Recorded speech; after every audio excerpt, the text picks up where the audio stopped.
Good morning, everybody. The NEET PG examination is postponed.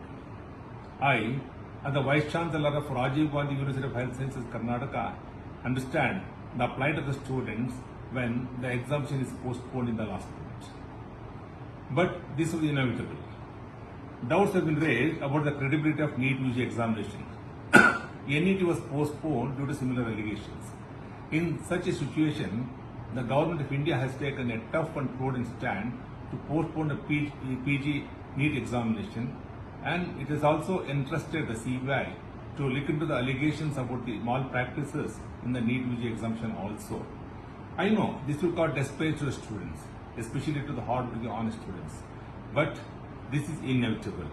To bring back confidence in the system, certain tough measures have to be taken. So I request the students not to become impatient